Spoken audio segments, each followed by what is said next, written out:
देश में रिश्तों के कत्ल की वारदातें दिन पर दिन बढ़ती जा रही हैं। एक ऐसी घटना के साथ हाजिर हूं मैं विशाल सिंह और आप देख रहे हैं आई इंडिया।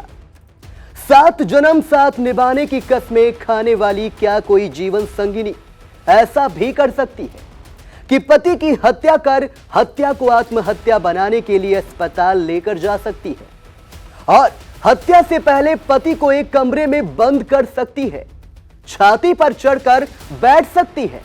जब बच्चे पूछते हैं तो कहती है मुंह से एक गुटखा निकाल रही है। रिश्तों के खून की दिल दहला देने वाली यह घटना उत्तर प्रदेश के गाजियाबाद जिले की है। इसका सनसनीखेज खुलासा पुलिस ने किया है। अस्पताल में काम करने वाली 2 बच्चों की मां नर्स का अस्पताल में ही इंश्योरेंस करने वाले युवक से अवैध संबंध हो जाते हैं और इन्हीं कारणों से पत्नी पति की हत्यारिन बन जाती है। उसे पति का तो जरा ख्याल ही नहीं रहा, अपने 2 मासूम बच्चों की भी परवाह नहीं रही।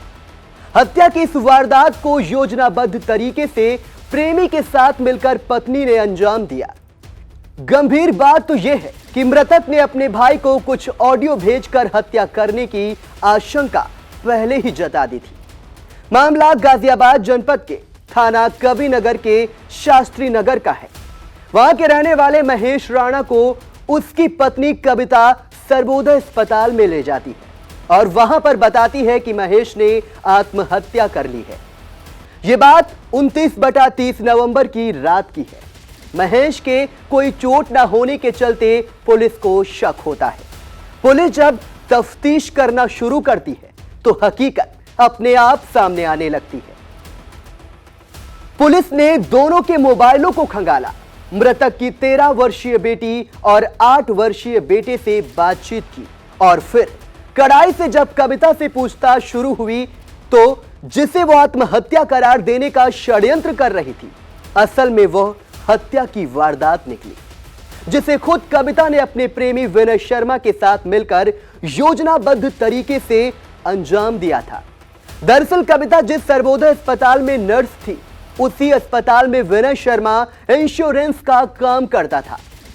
दोनों के बीच अवैध संबंध हो गए और फिर योजनाबद्ध तरीके से महेश को रास्ते से हटाने के लिए कविता ने महेश को अलग कमरे में बंद किया।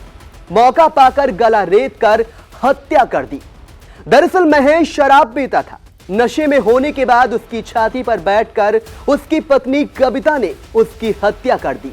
तो उसी दौरान बच्चों ने उसे देख लिया। कविता ने बच्चों से कहा कि वह उसके पापा के मुंह से गुटखा निकाल रही है। गाजियाबाद के एसपी सिटी निपुण शर्मा ने बताया कि पूरे मामले का खुलासा कर दिया गया है। कविता और उसके प्रेमी विनय शर्मा को गिरफ्तार कर लिया गया है। पोस्टमार्टम रिपोर्ट में मौत का कारण हत्या होना आया है। 29/30 नवंबर की रात्रि को थाना कविनगर पुलिस को सर्वोदय अस्पताल से मेमो मिलता है, जिसमें बताया जाता है कि एक व्यक्ति जिनका नाम महेश है, उनकी पत्नी उनका शव लेकर आई हैं और वो बता रही हैं कि उन्होंने आत्महत्या कर ली है। ये महिला हैं, ये उसी अस्पताल में नर्स का काम भी करती हैं।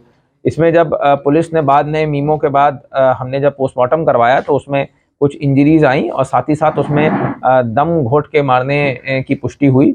इसमें जब पूछताछ करी, इस मृतक के बच्चों से पूछताछ करी, तब उन्होंने बताया कि इसमें इनका आपस में पहले कुछ विवाद भी हुआ था और जब उस बच्चों ने जब देखा तो वो महिला इन मृतक के ऊपर बैठ के उनके मुंह में कुछ ठूस रही थी, जिसके बाद इस चीज़ की पुष्टि हुई है।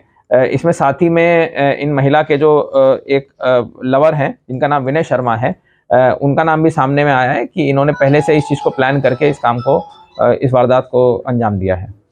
हाँ, ये विनय जो व्यक्ति हैं ये उसी सर्वोदय अस्पताल में ये इंश्योरेंस का काम करते हैं, जिसमें ये नर्स का काम करती हैं। तो इनके पहले से ही अवैध संबंध थे और इन्होंने हमें कुछ रिकॉर्डिंग्स और कुछ व्हाट्सएप चैट्स मैसेजेस हाथ लगे हैं, जिसमें कि इन्होंने पहले इस चीज़ को प्लान कर रखा था कि इस घटना को ये अंजाम देंगे। हाँ, इसको पता था। इन्होंने कुछ ऑडियो कन्फेशंस अपने भाई को भेज रखे हैं, जिसमें कि बता रहे हैं कि उनकी पत्नी और विनय मिलकर उनको मार सकते हैं। जब बच्चों से हमारी पूछताछ हुई, हमने जो लड़की है वो समझदार है, वो 13 वर्ष की है और जो पुत्र है वो 8 वर्ष का है। जब उनसे पूछताछ करी तब उन्होंने बताया कि रात को माता पिता का इनका झगड़ा हुआ था, पिताजी ने शराब पी रखी थी। उसके बाद इन लोगों ने, माता ने पिता को एक कमरे में बंद कर दिया था, और जब बीच में बच्चे उठे तब उन्होंने देखा कि माँ उनकी छाती पे बैठी हुई है, और पूछे जाने पर उन्होंने बताया कि वो मुंह से गुटखा निकाल रही थी या कुछ ऐसी हरकत कर रही थी। साथ ही साथ इन्होंने जो अस्पताल में जो मीमो दिया है उसमें इन्होंने खुद ने डिक्लेयर करा था कि ये आत्महत्या से मरे हैं, और जब बाद में पीएम रिपोर्ट आई और उसमें स्मॉदरिंग आया तो इससे पुलिस का शक गहराया और हमने आगे की पूछताछ करी है। इस खबर पर आपकी क्या राय है? आई इंडिया के कमेंट बॉक्स में जाकर जरूर लिखें। दर्शकों के प्यार से बनी बात, मिला 80,000 सब्सक्राइबर्स का साथ। कम समय में 1.5 करोड़ से भी अधिक दर्शकों ने देखा आई इंडिया।